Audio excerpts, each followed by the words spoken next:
What a game-winning shot by Austin Reeves. Nakarma si Anthony Edwards mga idol. Pinatahimik naman ni Ja Morant ang Phoenix Suns. Unahin natin ang Los Angeles Lakers versus Minnesota Timberwolves. Wala pa ring Luka Doncic at LeBron James ang Lakers mga idol, kaya buhat pa rin ni Austin Reeves ang purple and gold. Wala ring Anthony Edwards ngayon dahil sa hamstring strain. Well, opening quarter dahil walang Anthony Edwards ay binuhat ni Julius Randle ang opensa sa opening frame. Kumamada agad ng 13 puntos mga idol na may 3 3-pointer kaagad. Nag-step up din si Donte DiVincenzo at Jaden McDaniels para tulungan si Randle sa opensa, pero magandang opensa rin ang sinasagot ng Lakers mga idol. Led by Austin Reeves with 8 points. Magandang ball rotations ang nilalaro ng Lakers kaya team effort ang kanilang opensa. Dikit lang ang laban sa 32-34 sa pagtatapos ng first frame. Second quarter still Austin Reeves lead the offense mga idol. Kumamada na rin ang kanilang big man na si DeAndre Ayton. Nagkaroon sila ng 18 combined points.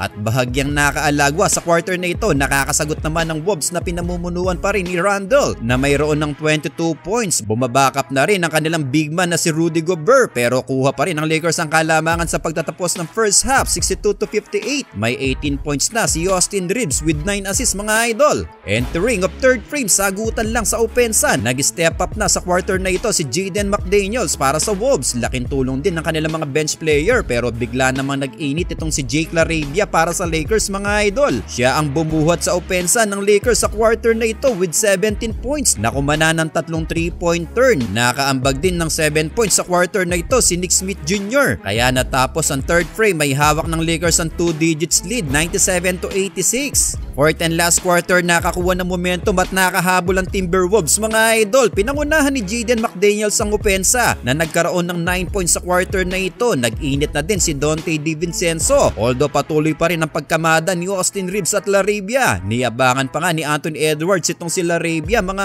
idol na sumisigaw ng I don't know. May sumigaw kasing isang fans kung sino yung number 12. Well, 4-minute mark nang makagawa ng 14 tuturan ng Timberwolves. Last 10 seconds sa driving layup na ito ni Julius Randle nang maagaw pa nga nila ang kalamangan mga idol. Pero teka, hindi pa tapos ang laban. 6 seconds left, Austin Reeves for a game-winning shot. Nakarma si Anthony Edwards. Panalo ang Lakers 115-114. Another masterpiece for Austin Reeves with 28 points and 16 assists. Magandang bakbakan din ang naipamalas kanina ng Memphis Grizzlies at Phoenix Suns. Sa 20 seconds left kasi sa last quarter mga idol, lamang pa ang Suns 112-113. Hindi na ipasok ni Devin Booker ang 3-pointer. Nagkaroon ng pagkakataon ng Memphis. 17 seconds left, bola ng Memphis nang maipasok ni Ja Morant ang isang floater for an easy basket. Last 7 seconds nang tumira pa ng isang 3-pointer si Devin Booker. Hindi nga lang yan pumasok mga idol. Well, sa huli, panalo pa ang Grizzlies 114-113. Nagtala ng 28 points, 8 rebounds and 7 assists si Ja Morant, habang 32